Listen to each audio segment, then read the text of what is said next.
And hello and welcome everyone to the comic multiverse where the worlds of nerd meet. I am, of course, as always, your host, Joel. It's our 120th episode, Matt. 120 episodes. Feels like only like a couple of weeks ago we were doing like episode 100. I know, it really, really does. Time moves fast when you're a podcaster like us. It's a special anniversary, of course. What did you get me, Matt, for this special anniversary episode that I'm pulling out of my ass right now? I got you an episode that doesn't have a lot of news. No, no, no, no. Our cup runneth over the last little bit with big movie news, with big comic news from New York Comic Con. It's just we got the little crumbs this week, Matt. But that's not to say we won't have a good show anyway, and it's not to say we won't actually talk about what we read this week. Definitely, it's been a while since we've actually talked about what we've read. It really, really has been. And for those who are wondering, hey, when are you going to do your Daredevil spoiler cast? When we're done, hopefully next week, or when I'm done. I'm sure Matt's already done. Yeah, I'm finished. I'm always the slow poke. Who the fuck am I kidding? It's easier because it was 13 episodes this time. Yeah, that's the thing. I'm like 5 episodes in so far. I've had a busy week. I wasn't home for a little bit, and obviously I'm getting ready for my trip to the London, Ontario Comic Con at the end of the week. Cool. So I'm really excited about that. If you're in the Greater Toronto area, please come out and say hi to me on that. I actually got confirmation on my two panels that I'm going to be running. I'm running Canadian Identity in Comics on the Saturday around 3 o'clock, and then on the Sunday around noon, I'm doing Comics in a Digital Age. So I'm actually going to have to do Ooh. research and take notes. Yeah, you're gonna have to prepare a speech. I'm just emceeing it. That's the thing, too. You just got to keep the conversation moving and throw things over to the actual panel of professionals. Oh, that's cool. They're both pretty interesting topics. Yeah, they are too, and it really made me stop and wonder. I'm like, yeah, what does Canadian identity in comics mean? This is an important question I've never given much thought of. Comics in a digital era, I think you and I both could talk about more intelligently because, well, it's what we're doing right now. Yeah, it's our bread and butter. It really, really is. And I don't know what we're going to do because I'm leaving on a Thursday this week and I'm not coming back till Sunday, probably late Sunday night, depending on when I get in. So maybe Wednesday this week we'll have to record our Daredevil spoiler cast if I've watched it all, and maybe that will be the episode. So if the episode's a day late, either on YouTube or on Patreon, that you'll know why. Yeah. It's been a long time since we've ever straight up skipped an episode. I think we only skipped it one time when I horribly burned myself and you were sick and lost your voice. Yeah. Although even then, I think we still had something for people. We did. So only gravest bodily harm and injury keeps us from doing this show, in case you're wondering. And even then, I'd be like, let me take some painkillers. Let's do this. And you might need some painkillers, Matt, because this our first story we're going to be talking about this week is really painful. This blindsided everyone. This one really shocked the entire online comic community, and that is Luke Cage has been canceled by Netflix. There will be no season 3. Yeah, so first up, Iron Fist got cancelled. Everyone was like, yeah, I could see that. Yeah, everyone's like, eh. And then, yeah, then like, literally the day after Luke Cage got cancelled, everyone's like, hold up, what? Something is fucky, as the Trailer Yeah. Park Boys would say. In fact, it gets even more weird and even more poorly timed because it's like, wait, you announced Luke Cage's cancellation the day Daredevil season 3 came out. What the hell are you doing? Yeah, it doesn't seem very good. I don't know Now, why they did that. Now, I'm no big city PR man, Matt, but in my humble opinion, you probably shouldn't announce news like that on the day you have another show coming out. No, you should probably wait till maybe the week after, once everyone Yeah, has seen your show. yeah, give everyone a chance to binge it, because I know some people who are already going full Chicken Little, and with good reason, to be like, well, okay, the Marvel Netflix universe is dying. They're canceling everything now. If they cancel Luke Cage, they'll cancel anything. Yeah. To be fair though, Luke Cage, while through filming season 3 wasn't Greenlit. greenlit or anything, and it had been for so long. Even after season 2 came out Yeah. and it was so well received, they still didn't Yeah. greenlight it. That's the real shame where it's like, guys, did you see Luke Cage season two? It kicked ass. It was great. It had one of the best new Marvel villains. It had Yeah. an amazing ending. I'm so sad, and we're probably not going to see where Kingpin Luke is going to go. Now, there's a lot of rumors, a lot of conjecture being thrown around as to why this got canceled. The only thing we know for sure, or at least the only thing that's being sourced for sure in the official article statement about the cancellation, is that, that classic reason that gets brought up all the time, creative differences are Mm-hmm. what killed the show. And I raise a massive eyebrow over Marvel and creative differences because I think we've seen in the past how Marvel deals with creative differences in their movies, at least, and that is okay. You don't want to do it our way, get out. We'll get Yeah, someone who yeah, does. yeah, yeah. Well, But the article did state that, but it didn't state like in which camp was it, like Marvel, Disney, Netflix? Was it Netflix against Disney and Marvel? Was it the guy, yep. the showrunner of Luke Cage? Was it? Yeah. It calls into question the fact that we don't really know a lot of the deal that was struck between Netflix and Disney Marvel on this one, and really, for lack of a better word, whose authority dick is bigger on this one, and who gets to trump who in this situation. Yeah. I I think the idea is that it was net, or at least this is what I'm hearing, and again, it could be completely wrong, and we're all rumors and conjecture right now, is that Netflix wanted to make more room, that they wanted to, like trim their show line, which they do every so often. Netflix cancels lots of shows that people like. Sense8 was a show people really loved, had a big following, and they're just like, yep, we're cutting it. Yep. So I mean, they have a history of this. I personally think that, like, the more I think about it, and again, this is total tinfoil hat thinking on this one, and that is that, maybe we should have seen the writing on the wall as soon as there was going to be no Defenders season two, because Defenders was basically Netflix saying, oh, we get an Avengers sized hit too, right? We get what you did for movies, but for television. But Defenders kind of underperformed what they Mm-hmm. wanted it to. Yeah, yeah, and I think that might have been the point where they're like, okay, we can't stop production on like Punisher season 2, Jessica Jones season 3, Daredevil season 3, but these two shows have finished. We haven't greenlit anything yet. We'll just get rid of them. Might as well end them, and that doesn't bode well for the other ones too. Like you said, Punisher season two was a go. Hell, Punisher, that wasn't even originally part of the Netflix deal. Mm-hmm. It got greenlit just on the strength of how good John Bernthal was in Daredevil season two. Jessica Jones season three, that's always tested well and always got viewed well and kind of had its own little niche even within the Marvel universe on top of it. And obviously Daredevil, that's out now. I mean, they could easily just kill all of them. And in fact, it seems more likely than ever now because Disney's like, yeah, we don't need you, Netflix. We have our own app thing. That also could have been like another thing, like why would Netflix want to keep these shows around and support what is now essentially their competition? Their biggest competition, arguably. Yeah, yes. Like, why would they want to do that? Maybe, again, this is some dick measuring between them because it's not just the Marvel shows and movies that are going to be leaving Netflix. It's all the Disney stuff, too, apparently. Mm-hmm. If you want that, you got to go to the Disney one. Yep. Yeah, all the Disney, all the Star Wars stuff, all the yeah, Disney movies and cartoons and stuff.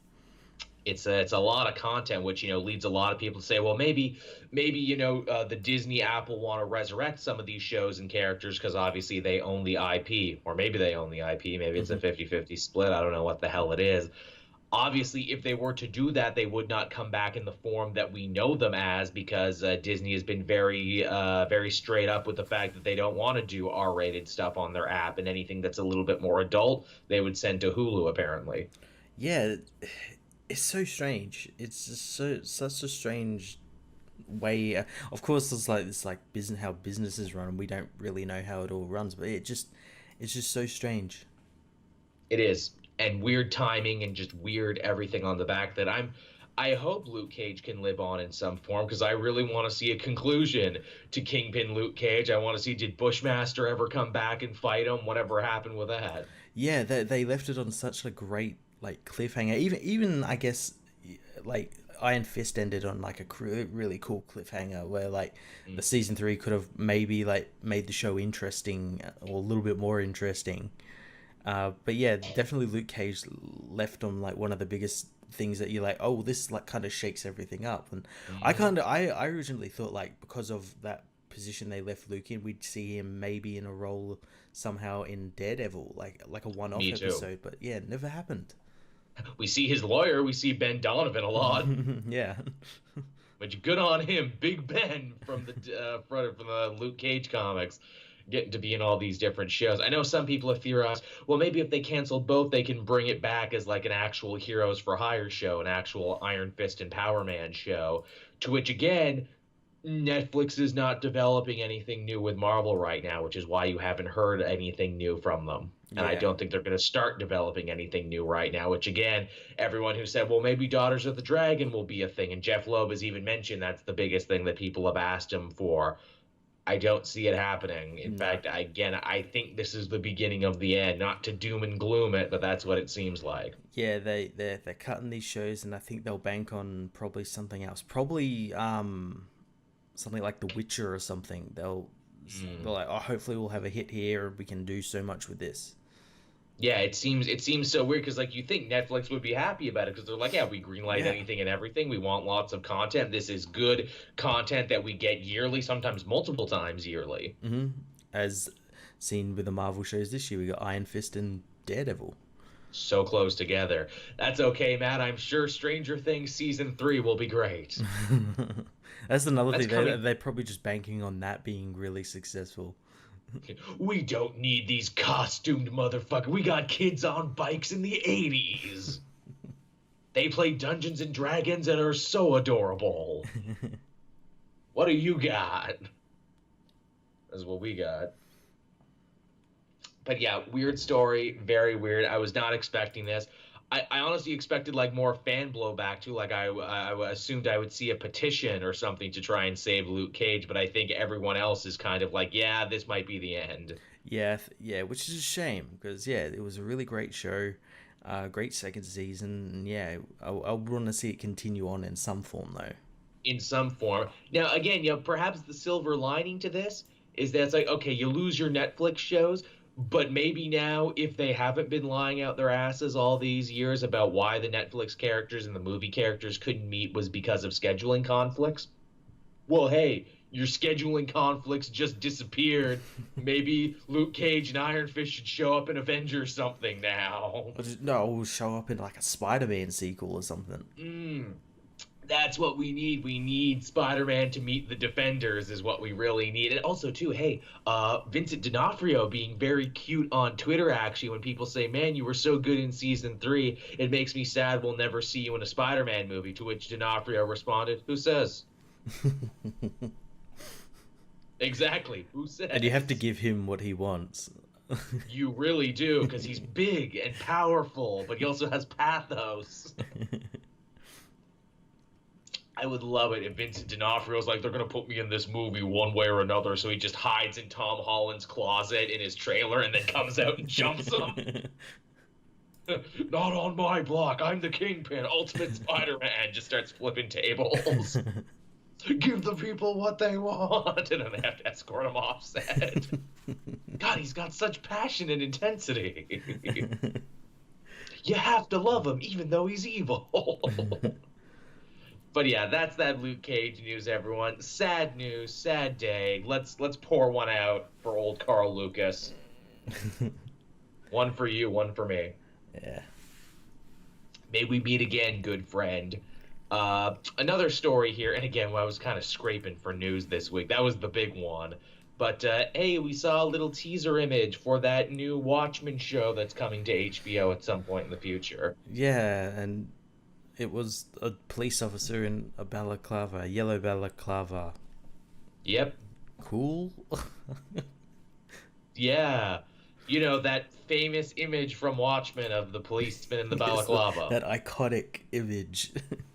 The iconic... Again, you could have done anything, guys. You could have done a blue hand holding, like, a smiley face pin. There's so many great images. Could have just done the pin. You could have just done the pin. Heck, you could have done the goggles of Night Owl or something. There's any number of things you could have done from the comics. Well, you see, remember, this takes place after that, so none of that probably exists in this show. Oh, crap, that's right. We're in modern day. Fuck, yeah. I keep forgetting. Well, I don't think modern day, but like after the events of the book. Right, I keep forgetting this Watchmen show is going to be nothing like Watchmen. No. You see, I'm stupid because I like my adaptation to represent or to at least, thematically connect to the thing I liked.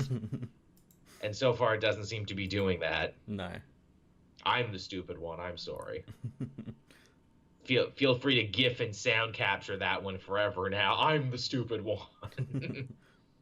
But yeah, that's really not much to talk about for that story. That's Watchmen, everyone. Yeah, I don't even know when it's coming out. Neither do I. If it comes out. What do you think will come out first, this Watchmen thing, or do you think Doomsday Clock will end? Ooh, that's good. That's a good idea. Well, what if they like coincide? Maybe that's the reason that the delays. They want to like, oh, Doomsday Clock is finished, but now you can watch the Watchmen on TV. Possibly. Which, man, it's kind of funny there. It's like Doomsday Clock is a gauge where it's like, so how do people think about the Watchmen characters coming back? They were really into it at first. Then a bunch of months went by, and now they seem a little less into it every time. Yeah. Oops. Yeah. Shoulda thought of that one, maybe. But yeah, we have one last piece of news here, and again, this is what I like to call from the brand of news I call "You Gotta Be Kidding Me," but no, we're not actually kidding you. Yeah. Jack Bannon, an actor I've never heard of, but who sounds like a 1940s police detective, Jack Bannon on the case. Jack Bannon will find that lost girl, but yes, Jack Bannon has been cast as Alfred in the Pennyworth series for EPIX. Oh yeah, that's happening, isn't it? Yeah, that's not just a joke from Teen Titans Go. What if we gave Alfred his own franchise? It's actually happening. It's an actual thing. This is like that Aunt May spy thriller that that Sony wanted. Only Sony's like, that's a bad idea, we shouldn't do it. But Warner Brothers is like, we need the Alfred show. Why? Like, Alfred's an interesting character, but he does not deserve his own TV show. I think probably the Alfred character tested so well on Gotham that they're like, oh well, we got to spin this guy off into his own show. But not use that actor or any have it not, But not any like relation to that show at all. Well, yeah, because he's old and cool. We need young and sexy for the EPIX crowd. I don't know what the EPIX crowd is, but Apparently they like that. apparently they do like it. Man, what a strange time we live in what is essentially the superhero TV show arms race, where everyone wants one of their own and they don't care what they get. Yeah, they don't care like what it is in terms of like what characters they use. Like we need an Alfred show, but that probably won't sell on competition with like Flash and Supergirl and Legends of Tomorrow and everything. No, we need an Alfred show. It's gonna work. It's gonna work. It's Batman adjacent. They'll watch Yeah. it. CBS, give us Secret Six. We don't know who the Secret Six is. Whatever, we'll take it. Yeah, Freeform. Batman adjacent. Freeform's like, what did we get in our mystery box? Oh, Cloak and Dagger. We'll make it work. Yeah. Oh, Runaways. Oh, okay. Is Cloak and Dagger still on TV? Did that come and go, and did I not pay any attention? It came and go, and so did Runaways, and I watched probably about 3 episodes of them each, and just completely forgot about them. I think most people did. I kept saying like, oh yeah, I'll go back to Runaways at some point, or oh, I'll check out Cloak and Dagger at some point, but I didn't. And that's the other problem with the superhero TV show arms race. There's so many now, you're free to ignore some. Yeah, or you might not even know some exist. Black Lightning, perfect example. I really liked the first several episodes of Black Lightning I watched. In fact, people said it's probably one of the stronger CW shows now in terms of drama and writing. Have not gone back to it yet because my plate is too full with so much other stuff. I saw it pop up on Netflix for me the other day, and I'm like, oh, season 2 is on? Now, here's the thing. What they really need to do, and I'm shocked they haven't done it yet, they need to find a reason for Black Lightning to cross over with the other ones. They didn't mention that he's going to be involved in the big Elseworlds crossover, but he really should be. Yeah, I don't think he is involved. Yeah, but yeah, he really should be. Have you seen the set photos of that crossover? Yes, I have. It's so strange. Well, let's talk about that. Yeah, it's so strange. And Stephen Amell's going to be the Flash, and Grant Gustin's going to be the Arrow. They swapped costumes. And tell everyone your theory you've been running with, because this makes a scary amount of sense. It does. Okay, so like Flash's new costume obviously doesn't have the chin strap, and they try to make it look a bit more like the comic, but it just doesn't work on Grant Gustin. But No, when you put it on Stephen Amell, it kind of works. because he's and got a much more defined chin and a much bigger and head. my theory is they made that in with the intention of using it in the crossover. They're like, oh, we'll introduce it earlier on so people get used to it and I don't know whatnot. So when you see it on Stephen Amell, it kind of makes a bit more sense and everything. But yeah, I think they specifically made it for him for that, but then just wanted to introduce it earlier. It makes a scary amount It of sense, does. this theory, It Matt. really does. I'm not going to say I'm certain you're right, but I'm certain you're right. It And does. that's actually why. Admittedly, he looks like a better Barry Allen as well. It was just kind of messed up, and Grant Gustin looks like a little boy playing dress up in the Green Arrow suit. That's what I found so strange. They let Stephen Amell keep his like scraggly beard that he has for Oliver Queen, Yep. but they didn't let Grant Gustin grow any like facial hair or anything for the role. It's so Because strange. we know what happens every time he tries to grow a beard. It grows in all wispy and weird. And they have to like put a fake one on every now and then. He looks like a kid going through reverse puberty. No offense to Grant Gustin. I like the guy. I can't grow facial hair on this side either, Grant. That's why I don't do it, because it comes in patchy and weird. I don't know what I did to deserve it, but it happens. Yeah, so we got photos of that. We got photos of a black suit Superman, which looks really cool. Yeah. Which obviously is not the return and death of Superman suit. No. It's completely different. Again, I don't Elseworld know. stuff. Yeah, exactly. I don't know what Black Suit Superman means to the Elseworld, but I'm excited for it. It's probably Justice Lords or something. Oh, well, because I hope they don't do Justice Lords so soon, because they already did Evil Nazi Earth 3 ones. That's true. But we didn't get evil Nazi Superman though. No, we did. Maybe that's the leftover. Maybe Evil Nazi Superman's all pissed off about what they did to Earth 3. Maybe. And so he wants revenge and everything. Or maybe they just go to a universe where it is the death and return of Superman. It's like, yeah, I died and came back and I wear this now. That'd be pretty cool. Yeah, it would be fun to see them like do a bunch of universe hopping. Yeah, I think we're gonna get a little bit of that. Yeah, and there's also rumors of that like a Superman show in development at CW. That's right. Which again, it's like it's kind of a no-brainer at this point, guys. Well, like when you look at everything, it kind of makes sense. So like they're in this crossover, they're introducing Lois Lane. We've obviously got Superman set up. They're introducing Lex Luthor and Supergirl. There's like all these things that are like connecting them. Like, oh, you're getting ready to like maybe do a Superman show. Also, as much as people don't want to admit it, your movie Superman franchise was a bust. It's dead.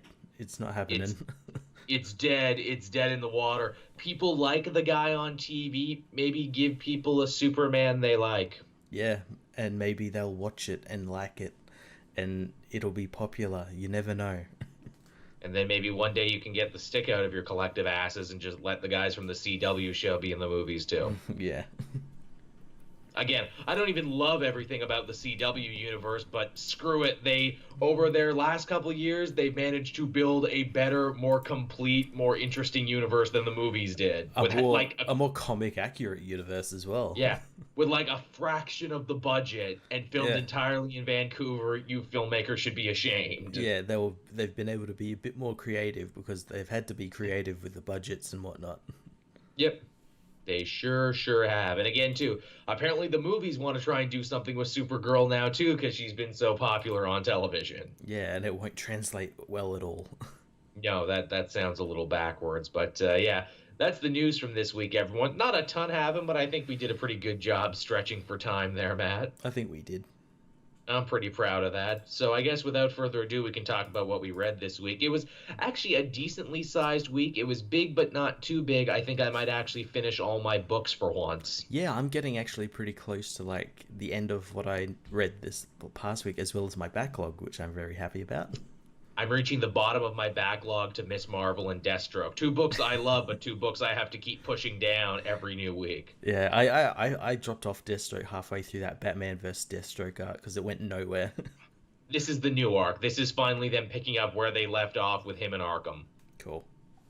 So that's something to look forward to. I guess the big book this week, and one that I know we both took a look at was, of course, Batman number 57, the end of this arc. Yes, the disappointing ending to this arc. Uh, As what I knew a it was shame. going to be. I knew it. goddamn shame. Like, Tom King has let me down before, but I was really into it this time, Matt. I really The first believed. two parts of this story were really good. Yeah, because they weren't about Batman. They were all about Nightwing Yeah, or KG Beast. or KGBs. Apparently, Tom King is great when he's writing anyone but Batman. Yeah, but yeah, they had a beginning, they had a middle, and they had like an end, quote unquote, question mark. It, man, did they drop the ball in the end there. And also, too, it's like, we liked this story so much because it's like, wow, Tom King is just telling a story. He's not trying to freak our minds with a bunch of, literary illusions and a bunch of crazy framing devices. And this issue is literally nothing but literary illusions and crazy framing devices. I like what he was writing. This he was like writing normally, and then like the hand started writing those literary, and he's like trying to stop it, but he can't, and he's just like gives in. I thought you were going to say he got to the end of this arc and he's like, man, there's like, actual understandable character motivations here and emotional through lines. Wait a minute. I'm Tom King. Fuck that. I'm super smart. And like compare this to the other two. The other two had like lots of meaty dialogue between characters. Yeah. This one had barely any dialogue between any of the characters. And again, we got back to that whole thing where like Batman gets called Bat and he calls the villain Beast, and it's going back to that old Bat and Cat thing. Like, why can't people just talk normally? Just talk. His worst habits came out again. It's Yeah. it's so freaking crazy. Which again makes me wonder, hey, were they more worried about the Nightwing getting hurt stuff at DC? Because obviously that feeds into what Scott Lobdell is doing. Did they give him a Ghost Rider, or did they give him more notes on this one than they did any other arc before? I think more notes. I think maybe since this issue 57, I think this was probably written just after the whole wedding thing a few months back. So maybe then after that they're like, okay, no, we got to step in and maybe start doing a bit of our jobs as editors. Yeah. Did you watch BoJack Horseman this season, Matt? No, I haven't. No. Okay, so there's a character in BoJack Horseman this season called Flip, who is a writer who reminds me very much of Tom King. And people are constantly saying, like, I don't understand what you're doing here. This is just complex for complex sake. It's not actually as smart as you think. And there's a line that really blew me away that I think you could apply to a ton of Tom King stories involving Batman, and that is where Flip yells at Diane and says, "Night is an allegory for night." and in this story, Russian winter is an allegory for Russian winter. Which is not how allegories work. No, not at all. Because we get this whole fairy tale story about these animals that fall into a pit and they have to eat each other to survive, except for the clever fox who gets the pig to eat himself, but then the fox dies anyway because of Russian winter. What does any of this have to do with Batman and KG Beast? Is Batman the fox and KG Beast the pig? Is Russia the pit? Are they both in a metaphorical pit? What does any of it mean? It doesn't mean anything. Yeah, it doesn't mean anything. I guess maybe maybe something to do with maybe Batman leaving KG Beast to die. Which, okay, let's talk about that now. Batman pulls the Batman Begins. Fuck it, I would have to save you. I said in my review, like he says, firstly he says like, I don't need you to tell me who you work for. I'm the world's greatest detective. I'll find out anyway, which is pretty arrogant of him. And I'm like, you're a detective. Why would you not use a lead you have right in front of you? That's bad detective work right there. You're not a good detective.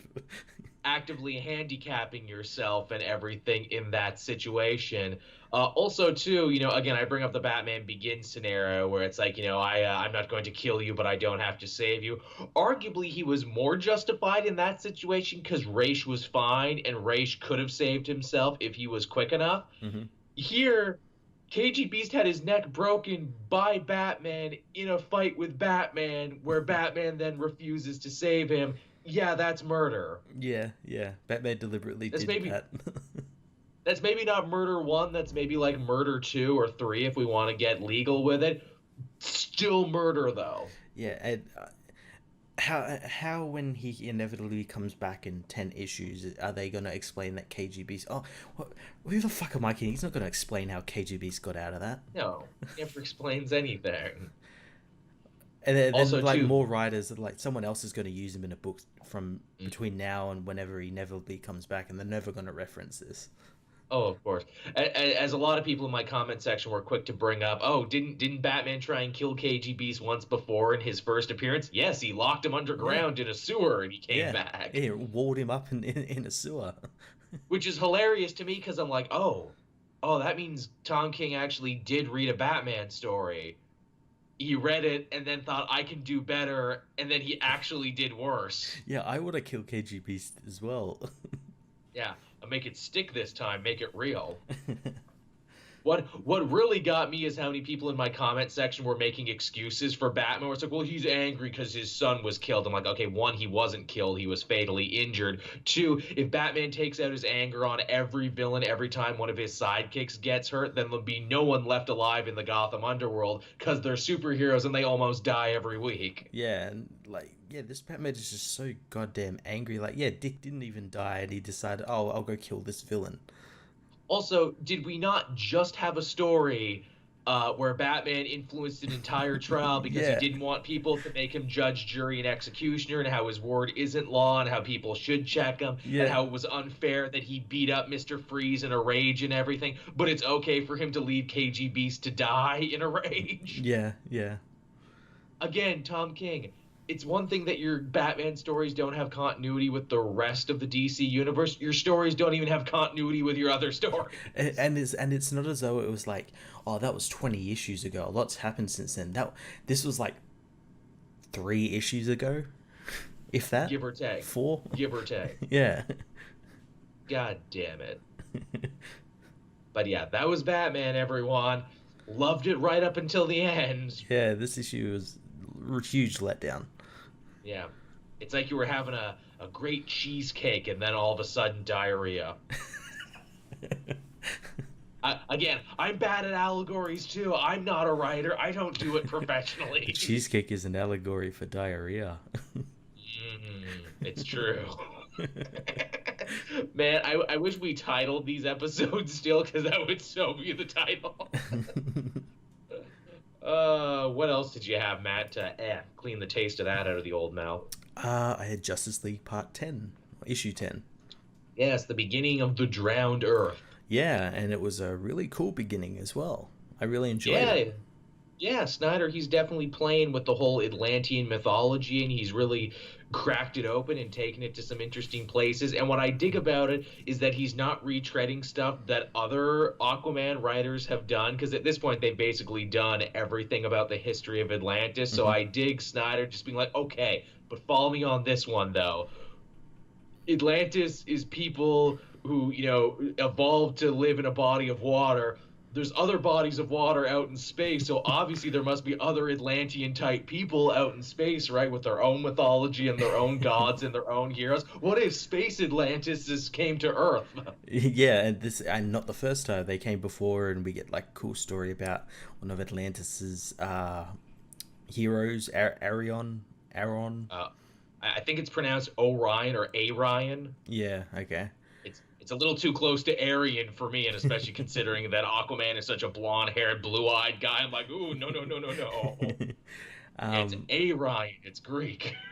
yeah, these invaders who want to take the Earth and turn it into their own and put another planet of theirs, or like inducted into their race of people, and they Waterworld, Matt. They want to yeah, turn it into Waterworld. basically, yeah, and I just love like how effective their forces are, like with this like Yeah, poison water stuff that like the minute it touches you, you like turn into like some type a of fish creature from the monster. Black Lagoon.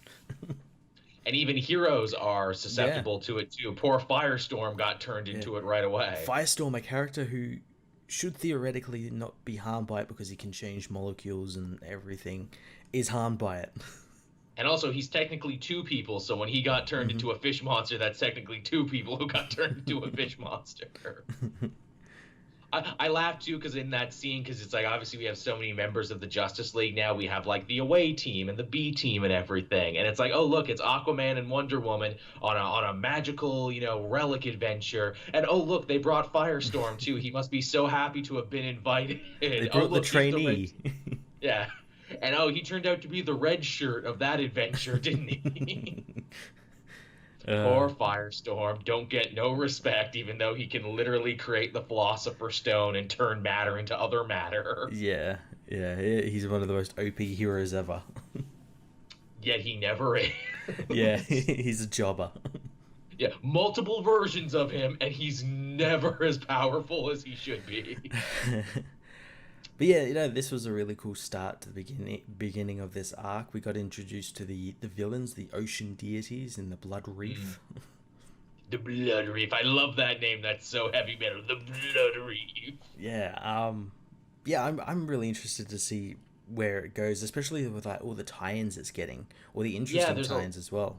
There's a lot of supplemental material too. I didn't get a chance to read it this week, but I picked up Aquaman because you get to see what's happening in Atlantis at that time, what's happening with Mira, and how when everything goes to hell, she basically ends up having to recruit Ocean Master to help her because he's like one of the only ones who's strong enough. Yeah, that was a really cool issue. I read that as well.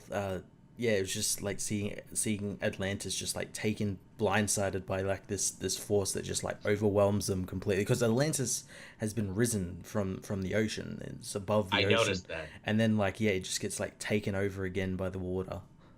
This is also going to be kind of a last hurrah for Dan Abnett on Aquaman, because this will be his final arc before Kelly Sue DeConnick comes on in. Ooh, this will be a good arc. It will be. It's like, hey, read this and also read Aquaman too, and read Titans, because also Abnett is writing that and Aqualad is on that team. Sorry, Tempest. No one knows where the other Aqualad is. Yeah. When they fucking ruined Titans, they got rid of Calderon. They swept him under the rug. Hey, maybe he's in the Teen Titans gulag. Oh, I'm sure he is. Damien's like, I don't like you, fish person. Your continuity is confusing and your fan base is split, so you stay here now. I imagine him doing that. Also, yeah, hey, the new Young Justice team. Can Aqualad be on this team? No. Bendis isn't going to write your Young Justice. He's going to write the Young Justice he remembers, but not really, because he's filling it with a bunch of new characters, too. Yeah. So screw you and the team you wanted. But Benjamin Percy did such a good job bringing Calderon into the universe. Yes, and no one cares. Apparently also no one cares what the Bensons are doing now, too, because they're off Green Arrow in only one arc. Yeah. That's weird. I'm really scared for Green Arrow now, because they've grim and grittied up everything else that I used to love at DC right now. Yeah, it could, and especially after like obviously the death of Roy Harper, like, oh no, what are they gonna? I imagine Didio taking a look at these things and being like, oh, what's happening here in Green Arrow right now? He's just like rubbing his hands, like, oh, it's perfect timing. looks to be a lot of joy and happiness and togetherness, and I mean serious things are happening, but there's signs of joy in there. Can't have that, Bensons. You're off that one. Would be a shame if someone were to kill Black Canary. Yeah, oh yeah, it's the time to do that. Time to kill everyone, really. Oh, what's this, Oliver? Booze? Ooh. Oh, no, they're gonna mess it around now that Green Arrow is so upset that Speedy is dead, he starts doing heroin now. That's where they're gonna take it, and I'm gonna be so sad.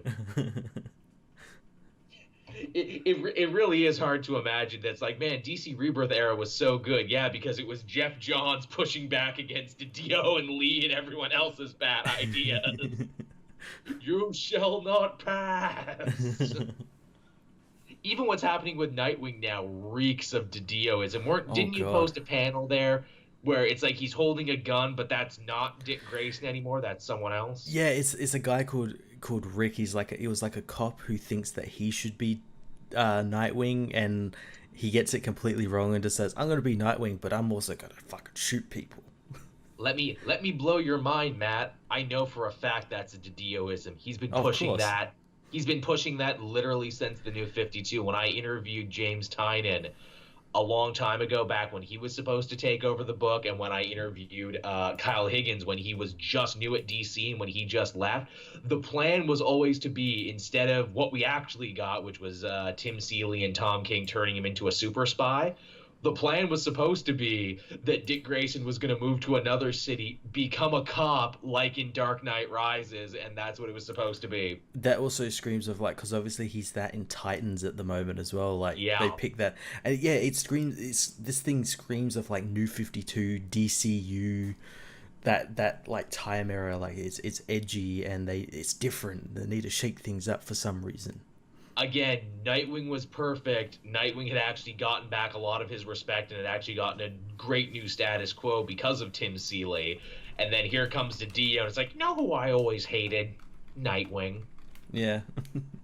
You know what I need to fix that's not broken? Nightwing. You know who we're gonna have to fix once this is all done? Nightwing. That's my question. Because they didn't say how long Lobdell is gonna be on this book for. It sounds like indefinitely. Well, that's the thing. He's usually on books for quite a while because for some reason people love him. I have no idea why. And also, Lobdell and DiDio are like this. They're boys. Them and Bob Harris. They're like the old boys club of DC. So I imagine this is like a Hitman style situation where it's like, who can I hire to kill Nightwing and ruin him from the bottom up? Hey, Scott, buddy, I got some work for you, buddy. It gets even worse. Like there's more like New 52 stuff because obviously in Sideways, which is obviously a DiDio, brainchild. We just had the New 52 Superman come back, the one with the jeans and everything. It's a Dark Universe version, but it's coming back. Again, too, all of those New Age of Hero books that are sticking around now, they're all just the ones DiDio likes. Oh, and yeah, again, more got cancelled as well, like, yes. in the last couple of weeks. I think there's, like, Sideways, and I think Damage is sticking around because he's joining the Justice League. Or something. I have no idea. Which I'm sure Scott Snyder will never mention in his series. It would never appear. Because why would he? But yeah, that's enough shitting on DiDio for a little bit. What else did we have this week, Matt? That was an interesting tangent. We had Daredevil at issue 609. We did. The beginning of the death of Daredevil. Yeah, and really, really cool beginning. Very much so. I like they introduce a new mystery villain who is like church themed, and I think that's really clever. Why does Daredevil not have more church themed villains? Because he's a Catholic who dresses like the devil. He should have a villain who's his polar opposite. Yeah, that was really interesting, and I haven't personally been reading Daredevil, but I picked this arc up because it seemed like a good jumping on point. Yeah. But like the whole thing about like how Matt almost dies being hit by a car and everything, I get all that, but like why is that one single admittedly small event in Daredevil's history the thing that makes him go, hang on, we need to sort of change what we're doing and start a war with Wilson Fisk?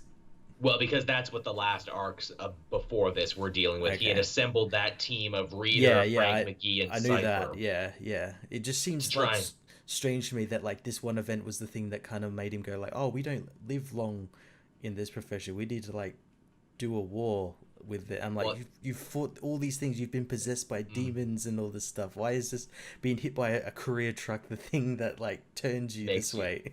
Makes you serious? Well, I have two theories on this. I'm actually glad you mentioned that, Matt.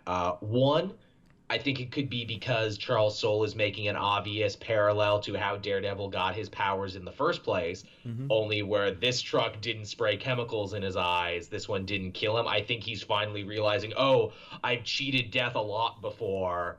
I won't be able to keep cheating death. Maybe I should do something with it. And also, here's my outside the box theory. I think Matt Murdock died on the table and this is all a dream. Ooh, that'd be interesting. I think he died right away, and this is his ideal. Like, if I could finish things, this is how I'd finish it. That'd be cool. I said in my review, I thought like, or maybe like the whole truck thing, maybe that's like there is no reason to it. Like it is just a small thing. Like he's fought all these things, and it was like a truck that hit him. That like of all the things, like it was that one thing, the thing no one knew or saw coming. And that a truck should have killed him originally back when he was a kid. So I think that would be a nice full circle thing. That'd be pretty cool. Maybe too, this is all like taking place in his mind as he's having like a coma fantasy. And maybe if he does come out of it, he decides the exact opposite, that the only way I can take down Fisk is not as a vigilante, but as Matt Murdock, which is why the book stops being Daredevil and just becomes Matt Murdock, Man Without Fear. That'd be interesting, yeah.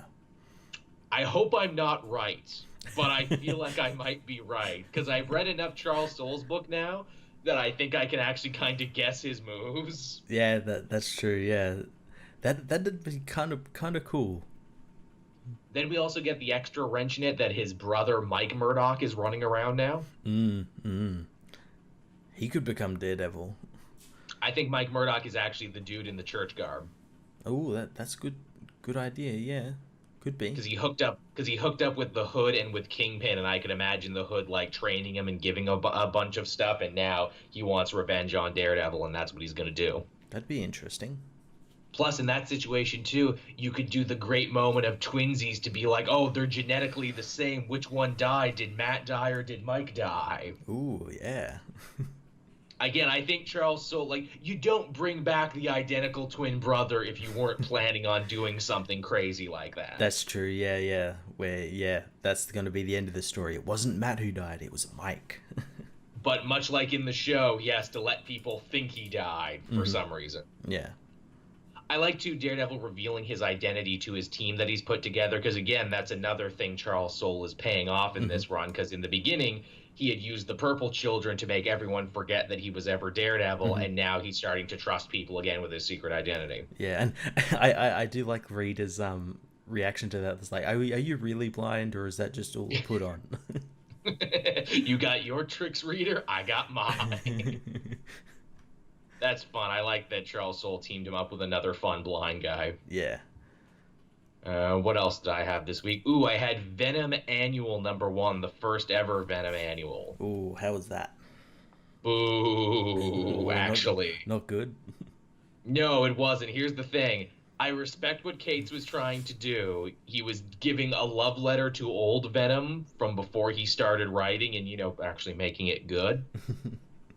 So it was all like shout outs to Lethal Protector and all the San Francisco miniseries and everything that he had before. In fact, they even got a bunch of old Venom artists to come back and draw this. Yeah. It's also a shameless ripoff of Almost Got 'Em in the framing device. Yeah. It's a bunch of villains at the bar with no name telling Venom stories. Okay. And then Venom shows up at the end because he was actually in the bar all along. Oh, so this must take place before the Amazing Spider-Man when the bar blew up. Again, it's got to take place before that, and also it's implied Venom might have killed a bunch of people, even though some of those villains were a pretty big name, and I don't think they would have let him kill the Scorpion or the Shocker. No. And also, why is the Venom symbiote killing people? Because Eddie's trying to be a good guy and everything. Yeah, it's just a lot of stuff that didn't make sense and didn't add up, and was honestly not good enough to be the first ever Venom Annual, in my opinion. Oh, that sucks. Especially since, after what you've been telling me about the actual the actual Venom book. Oh, I've been gushing about it. It's been excellent. In the issue previous to this, Venom gets picked up by a secret organization that's working for the government, trying to round up all the symbiotes and try and control them. But guess who runs this organization? Who's that? The Maker. Ooh, really? Yes, from the Ultimate Universe, Donny Cates is using the Maker, and the Maker says, "Hey, yeah, here's the thing. I've been working in secret. This is just my day job. I'm actually part of a much bigger evil cabal. This is just like a little side project for me." I always wondered what happened to the Maker. I was like, I wonder if he's going to be a Fantastic Four villain. He's a Venom villain now, apparently. That's so cool. The last issue 7, is literally just the Maker interrogating Venom and saying, like, "I'm so smart. I know stuff about your symbiote even you don't know." Case in point, you know that green slime around Venom's mouth? Yeah. According to the Maker, that's how the suit filters its excrement. Oh. So that's literally shit around his mouth, according to the Maker. He also says that the symbiote, when it feels threatened, can delete memories from Eddie's mind, and it has been. Oh, jeez. So Eddie can't trust his suit now because it's just been deleting shit from his brain. Like the fact that Flash Thompson died. He forgets that Flash Thompson died, even though he was at his funeral. Oh, jeez. Yeah. Venom, the main series, going interesting places. Venom, the annual, not so much. Yeah. Again, Venom, he works when you move forward. Don't go back and get nostalgic. The old stuff wasn't actually as good as we thought it was. Yeah. It also reminded me. It also reminded me way too much of the movie because it's always like Venom in San Francisco. What's Venom doing now? Yeah. The Life Foundation. Stuff. Yeah, stuff I did not care about. What else did you have, Matt? We're just keeping with Spider-Man. I had Peter Parker, Spectacular Spider-Man, issue 311. Just Is this tying to Spider Spider-Man? Spider-Geddon tie, and it shows like I had people ask me in my last Spider-Geddon reviews like, "What's happening with Peter Parker?" I'm like, "Oh, I'm glad you asked because it Hmm. gets answered in this." So he basically gets beaten around New York by Maul and the Inheritor. That's all this Again. issue. This is the Inheritor makes its way to New York, finds Peter, and just beats the shit out of him for the whole issue. So the more things change, the more things stay the same. Spider-Man getting beaten up by Morlun. Yeah, and while he is getting beaten up, he calls Jameson and asks him to go find the watch that allow him to connect with the Web Warriors and like sort of Mm. get backup and stuff. So while we see Peter just getting the shit beat out of him, we have Jameson obviously looking through his room, getting in the watch, gets in the watch, but then Morlan just like destroys it instantly.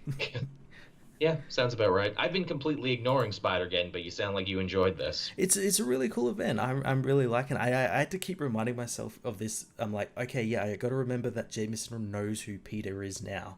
I keep forgetting Yeah, that they like sort of revealed his identity to him because I'm so used to him hating not Spider-Man. knowing. Yeah, That was probably the best issue Chip Zdarsky wrote, the issue where Peter finally comes clean to Jameson about who he yeah. actually is. I read that issue. It was really cool. It's really, really solid. What else did I have going on? Ooh, I had the new Thor this week. I did too. How awesome was it? This was epic. This is like Jason Aaron being like, ooh, you think over the last 6 years I've been writing this book, you think I'm slowing down, huh? You think I'm running out of cool shit to show you? Well, guess what? I've got even more stuff. And it's cool. Is like this sort of sets up like this all could happen if I'm allowed to write the book for another 6 years. Yeah, we could get to this point. We could just get King Thor all the time. But yeah, Doctor Doom comes to the destroyed Earth of the far-flung future with all the powers. He's got all of them The, now. the only one he doesn't have is the Phoenix Force. That's literally all And he doesn't have. and the Odin Force slash Mjolnir, but we don't know if he actually wanted those or not. No.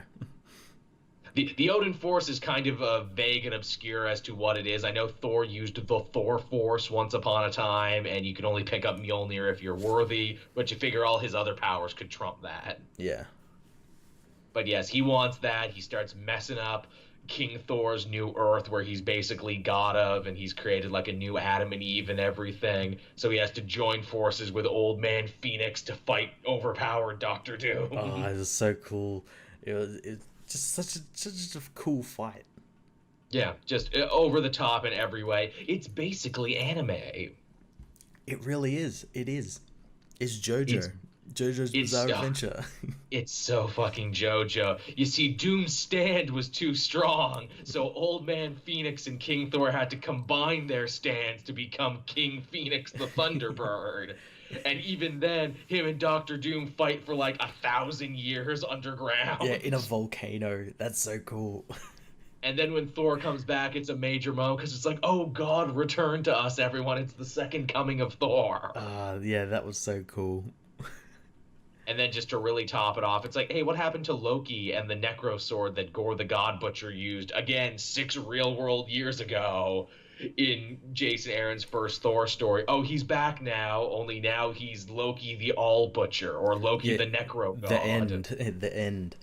And I really like how they like portrayed how he got that. He was just like a little worm, and all he did was like annoy Ego into like killing himself. Classic Loki. That's so cool.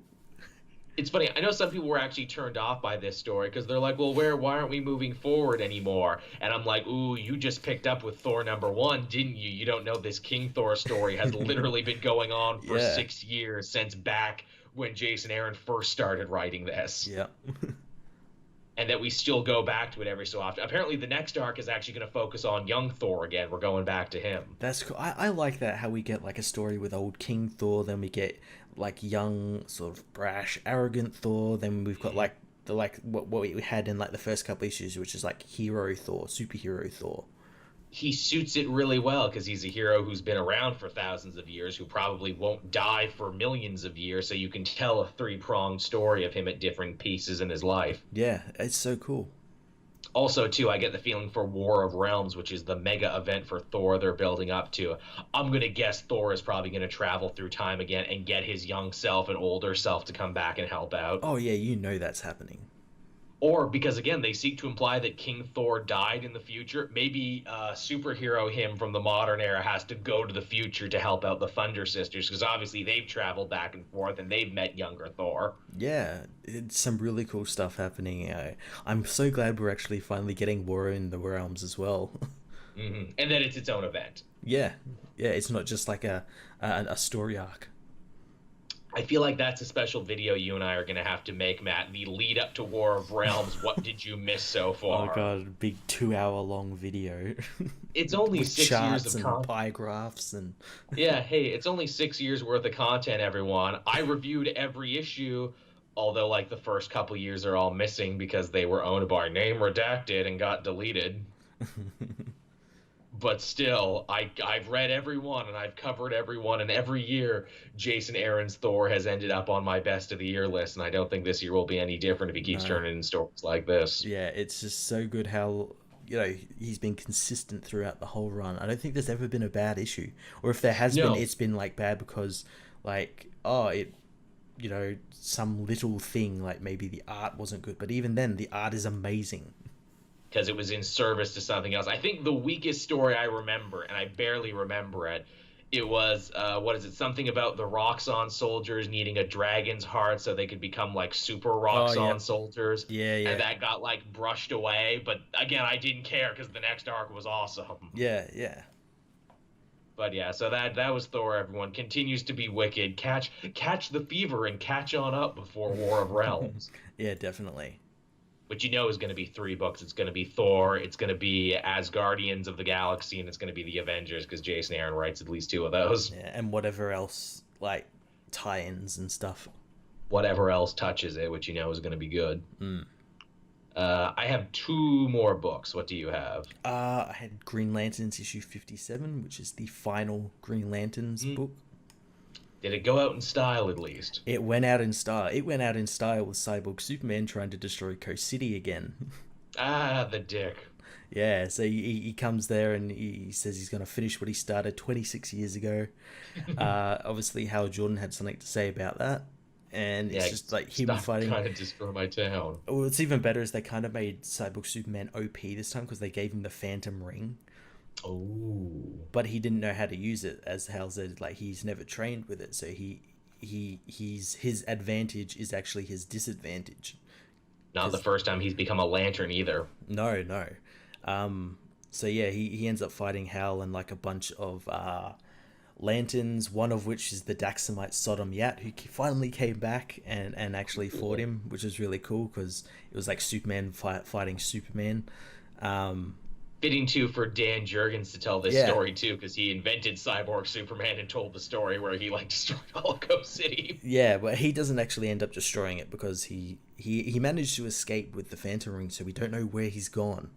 He just escapes, and then yeah, it's just kind of like a cleanup, I guess, readying for Grant Morrison's run, and we find out that Oa has been secretly being reconstructed by the Guardians ever since its destruction ages ago. Because we got to bring back the status quo because we're getting a Yep. clean slate writer. Yep, Simon and Jessica end up splitting up their team because obviously Jessica That's goes sad. out into space to be on Justice League Odyssey. Join the Star Trek team. Yeah, well, Simon goes back to Earth to be in nothing. That's a real shame that he's just in. I'm like, really, all these teams and you can't put him anywhere, huh? I really wish that they did. This series did him so well that he's like a completely did. different character than the New 52 Simon. He got an amazing run. He actually got interesting. I liked the buddy cop dynamic. Yeah, so and then yeah, the book just leaves in a place ready for Grant Morrison's run, which basically kind of resets the Green Lanterns back to like what they are. They're back on Mogo. They're the Lantern Corps. They've got the Guardians. It's all set for his run now. Yeah, they're space cops. Everything you remember Yeah. to be true is true now. Yeah, pretty much. Which again, hey, good jumping on period. I know I haven't read a Green Lantern story in forever, not for lack of trying, but I'm definitely going to see what Grant Morrison's got for it. Oh yeah, I'm really excited for it. hmm I also had Justice League Dark #4, the third part of the Witching Hour crossover. I haven't read this yet, but I've been enjoying this Witching Hour crossover. It's good. It's strong. James Tynion has some really interesting ideas on display here. I especially like all the deep cuts he has for magical characters. Yeah, yeah, he's been pulling them out of the woodwork.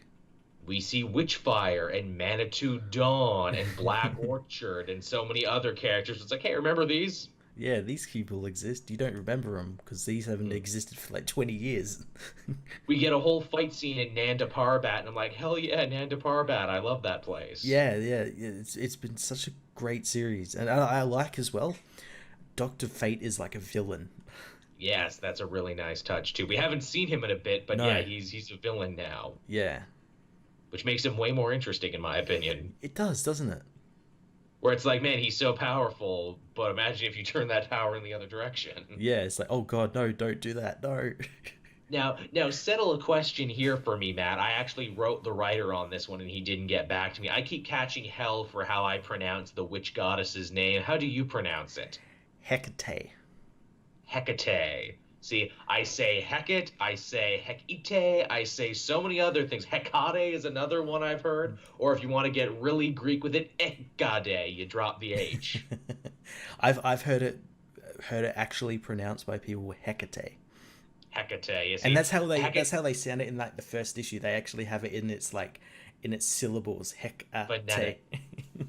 See, I say Hecate too because that's how Shakespeare said it. Yeah. But I keep getting hell from Greek snobs. Apparently, I'm saying it wrong. Well, that's how like we've been told to say it, so that's how I'm gonna say it. Look, James Tynion, if you're listening to the show, you need to weigh in on this one, writer of the book. How do you pronounce it? I've literally turned it to a bit in my videos where it's like, you know what, I'm just gonna say it wrong every time. I'm gonna say it a different way every time, and I'll have to get it right at some point. But yeah, that was Justice League Dark. That's a fun book. I'm liking that. That's cool. I got one more book, and that was the recent DC Halloween book, The Cursed Comics Oh, Cavalcade. I completely missed this one, but apparently there was a lot of content in it. There was like I want to say 10, 12 stories, short Oh wow, stories. that's a lot. In this, I reviewed three of them, but I read the whole book, and it was all fantastic.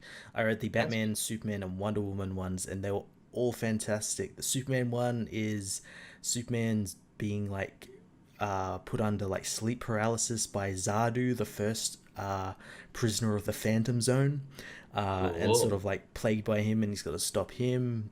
The Batman one is one I really want like a black label book about, and it's called Gorehound, and it's Batman stopping what he thinks is or what he knows is a killer who's recreating famous killings from slasher films, and it turns out Oh. to be not the villain, not the killer he thinks. It's the girl who's the quote unquote final girl, as that Mm. they have in these movies, who's going around killing and everything. That was a really cool one. Very What? Cabin in the Woods. I like the sound of Yeah, that. Wonder Woman one I wasn't too big on, mainly because this was in a horror book, but this wasn't really a horror centric story. It was just Wonder Woman Right. fighting like a mythical siren who was like snatching people from fishing villages. That wasn't like the actual witching hour event is a bit more horror centric than this one It was. really is. Still a really cool book. It was but it was just like a normal Wonder Woman book. Yeah, right on. That sounds cool. I might have to Yeah. check that out now. I like Batman versus slasher villains. Oh, it was so cool. It was so cool. Right on. Two books actually, but this is kind of one. I'll turn them into thing. I've been reading more X-Men now, Matt, than I have in a long time. Yeah. Yeah, in fact, I had two this week. I've been keeping up with the X-Men Black series, which are little spotlight issues for villains, and I had Astonishing X-Men this week as well. Cool. I've been wanting to read the black issues, but They're good. I'm like so far behind on like X-Men Red and X-23 that I need to catch up on them first before I end up picking up anything else. Here's the thing, the X-Men Black ones are beautifully self-contained. They're Hmm. one and done, so you don't even need to know anything. I did see that Magneto one, and that looked really cool. That one was really good, really topical. Chris Claremont did that, and it was literally Magneto needs to save a bunch of mutant children who are being detained in a border town. Oh, cool. Again, super topical. The Mojo one fucking surprised me because it's Mojo hanging out with Glob Herman and making friends and maybe learning that maybe he shouldn't be such a bad guy. It's great too because they update Mojo's character because where before it's like, oh, he's an embodiment of the comic industry's relationship with Hollywood. Then that didn't make sense anymore because the comic industry loves Hollywood now. Oh, he's a indictment of reality TV. Well, that doesn't work anymore either because reality TV isn't really getting indicted anymore. Now they actually turn him into the whiny embodiment of shitty fan culture, but only for the first little bit because then the whole adventure is about him making friends and realizing that the X-Men aren't so bad. But like for the first couple pages, he goes on a tirade about, oh, I hate all these new X-Men. I hate all these new additions. I think X-Men were so much better in my day. And I'm like, nice. That fits really well, actually. Yeah. But this new one is all about Mystique, and it's funny. The Magneto and Mojo one were kind of them fighting against type and being more heroic. Mm-hmm. This Mystique one is just her being the worst person all the way through. Yeah. She lies, cheats, steals, takes people's identities, and then frames a completely innocent mutant teen for a bunch of crimes she committed, including murder. Oh, fantastic. She's just super evil, and I'm like, man, Mystique is such a cool villain. It's a shame they haven't written her like this in years. I hope they keep writing her like this. Yeah, because thanks to like the movies, they've been trying to like make her like a sympathetic like anti-hero or hero, straight up hero. Yeah. Yeah, I'm glad they're actually writing her as like a scumbag villain again. Like the worst scumbag, where it's like, wow, it's not even that you're evil, it's that you have no morality whatsoever. Yeah. Like the whole internal monologue of this issue is she's like, I can be whoever I want. I'm the greatest actress in the world. I'm the greatest showwoman. I do stuff just to test my skills sometime. I am the star. Everyone else is a prop in my play to be disposed of when I'm done with them. And I'm like, Jesus Christ, that's horrifying. Yeah. That's like, and again, too, she's like, I have all this money. I don't need to do these things I do, but I do them anyway. Yeah, I just want to because it's fun. Yeah, because I'm a freaking sociopath, and I'm like, holy shit, this is absolutely terrifying. Because she's like, yeah, I can get you at any time, and I can find you anywhere because I can change my face. People don't think it's a cool power like being able to bend metal or manipulate minds, but still, you should really be afraid of me. Yeah. Oh, that sounds Good pretty shit. cool. It is. They're all really good. Juggernaut is next. That'll be cool. I wonder, because, I always thought Kane Marco was a more interesting character than they ever gave him credit for. I wonder if this will showcase how evil he is, or if they'll show, like, maybe he has some ennui. That'll be interesting. I'm interested to see, like, maybe they'll say, like, oh, he's kind of misunderstood, but, like, the Stoda Sitarak is the thing that, like, messes with his mind and makes him, like, evil and stuff. Right, because obviously he has like a lot of interesting pathos there, being Charles Xavier's stepbrother and everything, and how his dad loved Xavier more. You can make him sympathetic. The other last one I had was Astonishing X-Men. Loving this book. This is the Secret Six of X-Men books easily. Yeah. Because it's funny and it's dealing with so many heroes who need their images rehabbed. The team is getting tortured by the government. They're actually fighting the government, which they can do because technically Havoc's team isn't recognized by the X-Men as an official X-Men team. So they can get away with it. And there's a great running gag throughout this where Beast is like, no, stop torturing my teammates. I will join you, evil people. To which his teammates continually bust his balls, being like, why do you always join the evil team, Beast? Why when the going gets tough, is that your first instinct every time? And it's true, like the last 5 major X-Men story, Beast is like, I will join the morally dubious team. I will join the bad team. Comes a point when we think, Hank, you might just want to do that.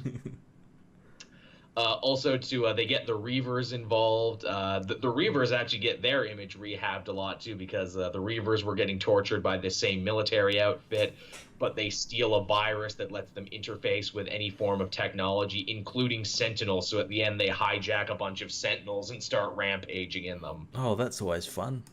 Yeah, that is fun. It's just a cool Cool story. It's funny. You get to see a lot of characters who don't get a lot of love finally getting some love and actually starting to matter again, and I really like that. Oh, that's cool. But yeah, so that was Astonishing X-Men. And is that everything this week, Matt? Is that everything we had to talk about? Yeah, yeah. Yeah. Sorry for the lighter week, everyone. That just kind of happened in these times in between conventions and in between big news outbreaks. Hopefully, when we see you again, we'll be talking about Daredevil. Again, I don't know where that's going to be because of my trip and everything, but we will definitely try to get an episode out to you soon as possible. Yeah, yeah. Yeah, I think people are really going to like us talking about it. There's a lot to talk about it in that show. There is. Again, I'm only 5 episodes deep, but yeah, there's a lot to a lot to jump in on. Heck, if I'll say this right now, if it can keep the momentum that it has right now, it might be the best of the Netflix shows. It really does. There's one episode that I personally didn't skip, but I would say you probably could skip it and not like miss anything.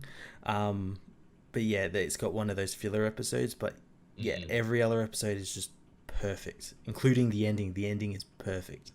Nice. Well, heck, without spoiling too much, I just got to the point where they give the quote-unquote origin of Bullseye. Mm-hmm. And I laugh because, Bullseye to me has always been a character like the Joker, where he's scary because you don't know that much about him. Mm-hmm. This one goes the other way completely and does give an origin and actually draws on several things from the comics I was not expecting, like his background as a baseball player. Yeah, it draws on quite a fair bit of it. I was not expecting that. They have some interesting little twists with him where I'm like, okay, this isn't the mysterious Bullseye from the comics, but I see how he works in this world. And, you make him creepy and you make him do these little asshole-ish things where I'm like, all right, I can see this guy becoming something akin to that character. Yeah, they've done really good job with them. And I like how they portray him like slowly going insane with that that sound, that like white noise sound. They use those tapes that to drown it out. Another thing that I appreciated is obviously in the comics, some of Bullseye's most famous images and some of his most evil actions are him brutalizing women. And this show actually goes out of its way to kind of explore where, okay, well, why is that though? Yeah, they give it a reason why. Yeah, why does he give the lady such a particularly hard time? And I'm like, okay, that's a good place to build a supervillain from, actually. And it gives a chance for Fisk to show how smart he is by trying to manipulate him and turn him from the inside out and being like, okay, what does this guy need me to be and how can I become that guy? Yeah. I'll flatter him, I'll become a father figure, I'll become all these other things. I'm like, oh, that's interesting too. Because Kingpin and Bullseye always did have an interesting relationship in the comics. My assumption was always just Bullseye loved money, Kingpin always paid, and that's why he always showed up. And then when his rivalry with Daredevil started, it became more personal. So it's fun to see them kind of turn that and maybe try and find a hidden layer in why Bullseye always comes back to Kingpin time and time again. It's definitely very interesting. It gets even more interesting as you go on without like spoiling it and all that. Gets to a place where like Bullseye kind of thinks he's like what's his name? What's that guy's name? Wesley. He thinks he's Kingpin's new Wesley. Kingpin maybe doesn't think he is. Right, because he doesn't respect him the same way he respects Wesley. Because you was a cop. Yeah. I can't respect no cop. Man, D'Onofrio just owns in this season. Like, again, he always owns, but man, every time he's on screen. Yeah, he's a big presence. He really is. Like, he has just found out how to make that character. How to make that character his own. And I'm like, man, I really hope you do get to be in a Spider-Man movie one day. Oh, that'd be great. I really want to see you throwing around Tom Holland and be like, you don't know who you're messing with. You fought guys in costumes. I'll ruin your whole goddamn life. As he attempts to destroy Daredevil's life in this. Oh, yeah, and he pretty much succeeds. Which is very true to the comics, too, because every time you're reading a new Daredevil run, it's like, okay, what time this year will Kingpin come back and try and ruin everything Matt loves? It's getting close to November. You know what time it is. You know what time it is. It's time to ruin Daredevil's life o'clock. But yeah, everyone, that's the show for this week. We hope you enjoyed it. As always, if you're a patron, you'll get to listen to this show first before anyone else over on the Patreon page. You can become a patron for as little as $1 a month. Help support me, help support Matt, helps keep this show up on SoundCloud and iTunes. Yep. Where you can listen to them usually the day after the video version premieres here on YouTube, 8 p.m. Wednesday. Sorry, 8 a.m. Wednesday, not 8 p.m. I'm tired. It's been a big day. I had a big day. You can find that one there. Obviously, you can find links to all of my work and Matt's stuff in the description. So, do that. Yeah. All right. So until next time, everyone, I've been Joel. I'm Matt. We will see you again next time. Bye-bye. Bye.